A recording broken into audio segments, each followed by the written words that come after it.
नमस्कार, आप देख रहे हैं बिहार उज्जवल न्यूज। मैं चेतन थिरानी। आइए देखते हैं आज की ताजा खबरें। चयन किया गया है प्रबंधक और बच्चों के बीच का एक कड़ी, क्या कहेंगे इसके बारे में? कॉन्वेंट में बेहतर प्रबंधन के माध्यम से विद्यालयों को भविष्य विद्यालय को तैयार है बच्चों को भविष्य बढ़ने का काम है। शिक्षा और संस्कार दोनों प्रकार की कमी यहाँ उपलब्ध है। विशेष बात यह है कि विकसित करने का भी सारा क्रम विद्यालय के द्वारा किया जा रहा है। विद्यालय के प्रयास से रहा है। शिवम कॉन्वेंट में बताइएगा। आज का कार्यक्रम इन्वेस्टिचर सेरेमनी का कार्यक्रम था आज स्कूल में शिवम कॉन्वेंट में। इन्वेस्टिचर सेरेमनी में जो स्टूडेंट काउंसिल इलेक्ट होती है, एक प्रक्रिया की तरह स्कूल को पूरे साल चलाने के लिए शिक्षक प्रबंधन तो होते ही हैं, साथ ही साथ बच्चों की भी अहम भूमिका होती है। उसके लिए अलग अलग विभागों में अलग अलग रिस्पॉन्सिबिलिटीज के साथ बच्चों का चयन होता है, जैसे कि school captain, school vice captain, discipline captain, activity captain, academics captain, को करिकुलर एक्टिविटीज कैप्टन और अलग अलग हाउसेज जो स्कूल के हैं उसके कैप्टन वाइस कैप्टन का सिलेक्शन होता है। और ये पूरी प्रक्रिया हम लोग बच्चों को, चूंकि भारत एक लोकतांत्रिक देश है, बच्चों को शुरू से स्कूल से ही उन बच्चों में लोकतांत्रिक मूल्यों का एक चलन हो, बच्चों लोकतांत्रिक मूल्य को जाने पहचाने। तो ये सारी जो चयन की प्रक्रिया होती है थ्रू इलेक्शन होती है। बच्चों को एक समय दिया जाता है जिसमें अलग अलग बच्चे अपने आप को नॉमिनेट करते हैं अलग अलग पोजीशंस के लिए। नॉमिनेशंस के बाद टीचर उसकी सिलेक्शन करते हैं और सिलेक्शन करने के बाद बच्चे अपना स्कूल में घूम घूम के अपने दावे को प्रस्तुत करते हैं, अपना प्रचार करते हैं और फिर एक बच्चों के द्वारा वोटिंग की प्रक्रिया होती है। और उस वोटिंग की प्रक्रिया को और टीचर्स प्रिंसिपल के फिल्टर करने के बाद बच्चों को सिलेक्ट करते हैं। तो अलग अलग रोल में उनको जो चयनित बच्चे हैं, जो विभिन्न रोल्स के लिए चयनित हुए बच्चे, उनका आज इन्वेस्टिचर सेरेमनी है, उनको ऑफिशियली आज उनको वो कार्यभार दिया जा रहा था। और ये हमारे लिए बहुत गर्व की बात है कि माननीय श्री नंद किशोर यादव जी ने आज के कार्यक्रम में वो मुख्य अतिथि के रूप में आए और उन्होंने बच्चों का हौसला बढ़ाया। ये बहुत ही गर्व की बात है बच्चों के लिए भी और पूरे संस्थान के लिए कि बिहार असेंबली के स्पीकर स्वयं आज इन बच्चों को इस चीज की रिस्पॉन्सिबिलिटी देने के लिए इन्वेस्टिचर सेरेमनी में चीफ गेस्ट के रूप में आए थे। शिवम कॉन्वेंट की विशेषता क्या है? शिवम कॉन्वेंट, जैसा कि आप जानते हैं कि बिहार में पटना में 2000 Satyam Shivam Sundaram group of institution के तहत सन 2000 से स्कूल कॉलेजेस हम लोग रन कर रहे हैं। आज सारे अभिभावकों, बच्चों की पढ़ाई, अभिभावकों के सहयोग से आज Satyam Shivam Sundaram group of institution Bihar का लीडिंग एजुकेशनल ग्रुप बन चुका है, जिसमें 22 अलग अलग संस्थानों में करीब 20,000 से अधिक बच्चे पढ़ाई कर रहे हैं। और शिवम कॉन्वेंट हमारा मुख्य केंद्र है। आज यहाँ पे चाहे वो एकेडमिक्स हो, चाहे वो को करिकुलर एक्टिविटीज़ हो, हर क्षेत्र में हमारे बच्चे बहुत अच्छा कर रहे हैं। अगर हम लोग इस साल के बोर्ड परीक्षाओं की बात करेंगे तो हमारे क्लास 10th में बच्चों ने बहुत ही अच्छा प्रदर्शन किया और जो हमारे स्कूल टॉपर हैं 99.99% मार्क्स तक लेके आए हैं।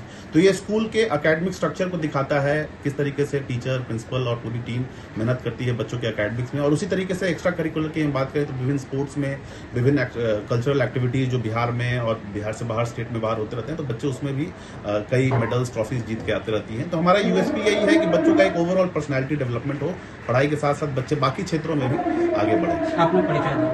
मेरा नाम ओम नारायण हुआ, Satyam Shivam Sundaram group of institution का मैनेजिंग डायरेक्टर हुआ और आप सभी को बहुत धन्यवाद। उससे पहले चुनाव आयोग ने बड़ी अपडेट जारी की है कि वोटर लिस्ट को पुनरीक्षण करने का विपक्ष लगातार सवाल उठाया हुआ है, आप क्या कहिएगा?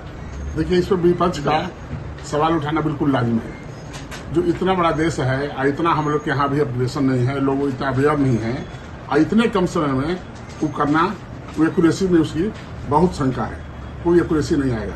हम लोग गांव से भी बिलोंग करते हैं या बहुत सारे पेरेंट्स वगैरह वगैरह लोगों से हम लोग जुड़े हुए हैं। हम खुद राजनीतिक आदमी नहीं है, थोड़ा भी नहीं राजनीतिक आदमी, लेकिन वैसे बहुत सारे लोगों से बातचीत जब होती है तो सब लोग कहा है कि एक महत्व फॉर्मेलिटी हो रहा है और इस पर क्या घालमेल होगा उतनी तो हमारी समझ नहीं है, जो विपक्ष का आरोप है। लेकिन ये जो काम है ये ऐसे नहीं होना चाहिए। इसके होने के लिए देखिए असम वगैरह या वगैरह दूसरे जगहों में हुआ है तो 5 साल 6 साल में ऐसा पुनरीक्षण हुआ है, तब जाके एक्यूरेसी आई है। और यहाँ 2 महीने में इसकी एक्यूरेसी की बात हो रही है। क्या लगा सत्ता पक्ष का फेवर ले रही चुनाव आयोग, क्योंकि लोकसभा चुनाव से पहले सब कुछ सही था लेकिन विगत 1 साल के अंदर में पुनरीक्षण करने का जो, देखिए इस बात को दूसरे अन्यथा नहीं लिया जाए किसी पब्लिक के द्वारा, जो लेकिन हम अपने नॉलेज से बताते हैं। एक जगह बड़े पदाधिकारी के पास, उनके पास भी गया कि कल से ऐसा होगा, मैंने कल से इतना फॉर्म वगैरह सब चाहिए, ऐसा ऐसा चाहिए। तो उन्होंने हमसे, हम अपने दूसरे काम के लिए गए थे तो उन्होंने हेल्प मांगा कि देखिए 6 लाख 8 लाख फॉर्म कहाँ होगा, आपको इतने सारे स्कूल वगैरह बहुत सारी व्यवस्थाएं हैं तो आप इसको करें, मैंने हमको हेल्प कर देंगे। कल भी देखा गया तो हमने उनका सब फॉर्म वगैरह अपने रिसोर्सेज से सब वगैरह करवा दिया। फिर हम बैठे हुए थे तो उन्होंने देखा, हम जहानाबाद से बिलोंग करते हैं कि ऐसा अगर किसी की मंशा होगी कि इसमें हम इसका वोट काट देंगे, इसका वोट छट जाएगा, नहीं हो जाएगा, तो हमको मुस्लिम वर्ग में भी बहुत सारे अथी है बैठे हैं, वहाँ पे बहुत सारे बच्चे वगैरह पढ़ते हैं, हमने देखा उन्होंने टोली बना लिया। अगर ये भ्रम नहीं होंगे कि हाँ मुस्लिम मतदाताओं का अगर इसमें वोट कम हो जाएगा, तो नहीं, ऐसा कुछ नहीं है। उनका सब टोली बना के सब लोग ने जिम्मेवारी बांट लिया है, जो पढ़े लिखे प्रबुद्ध हैं, वो टोली बना करके सबके पेपर डॉक्यूमेंट्स करके आज सबसे अग्रसर होकर के उनका सब ऑप्टिमाइजेशन हो रहा है। हमारे बिहार में वोटिंग परसेंटेज पहले ही कम था, 58-57% जाकर लोग रुक जाते हैं। क्या लगता है ये जो अभी नया चुनाव जो प्रयोग कर रहे हैं, इससे वोटिंग परसेंटेज डाउन नहीं होगा? बिल्कुल डाउन होगा, इससे बहुत डाउन होगा। बहुत सारे अपने देश में जो युवा वर्ग हैं, यहाँ पे कोई इंडस्ट्री, कोई रोजगार ऐसा नहीं है, तो यहाँ के युवा वर्ग में 40-50% लोग मजबूरी में बाहर जाकर के बिहार से काम करते हैं।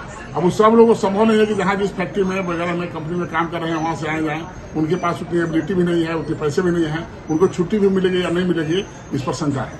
तो इसके चलते बहुतों लोग का जैसा कहा गया है वैसा किया जाएगा, तो 20 से 30% जो रियल लोग हैं उनका भी मतदाता सूची में नाम छप जाएगा। अभी हर एक व्यक्ति सोच रहा है कि कहीं मेरा नाम भी तो नहीं कट गया, सोच भी रहा है। और जो बाहर के हुए हैं ना, बहुत उदासीन भी हैं, अपने राज से या राज सत्ता से यहाँ बहुत उदासीन भी हैं। वो समझते हैं कि हाँ होने से भी कुछ हो नहीं रहा है। यहाँ पे सब संसाधन, लोग संसाधन की बात करते हैं कि वहाँ पे पोर्ट है, वहाँ पे दरगाह है, ऐसे है। यहाँ पे सब संसाधन है, बहुत सारे देश में देखिए। आज विदेश में इजराइल में देख लीजिए, जहाँ कुछ नहीं था वहाँ पे आज रेत और नदियाँ पानी सब आए हैं। यहाँ तो यहाँ के लोग कर्मठी हैं, मेहनती हैं, लेकिन सही मार्गदर्शन के बिना यहाँ के लोग जाकर के मजबूरी में दूसरे के यहाँ अपना समय काट रहे हैं या समय किसी तरह से जी मार करके समय व्यतीत कर रहे हैं। आखिरी सवाल, पुनरीक्षण के नाम पे खानापूर्ति हो रही है। कल पटना के सड़कों पे कई ऐसे फॉर्म बिखरे पड़े मिले। अब इसकी तो माने हमको कोई समीक्षा नहीं है, ये हमारा तो नहीं है, लेकिन जैसा काम है हम लोग चला रहे हैं। हमारे स्कूल कॉलेज में भी 2000-3000 स्टाफ हैं, 20,000-25,000 बच्चे हैं। तो कोई चीज को जब हम लोग लागू करते हैं तो ऐसा कभी कोई मजबूरी में हमने भी अफरा तफरी में कोई चीज लागू कर दिया है, कोई एग्जाम आ गया या सरकारी कोई निर्देश आ गया या हमारे मन में कोई लगा एक्सपेरिमेंट करने का, तो जिसमें योजना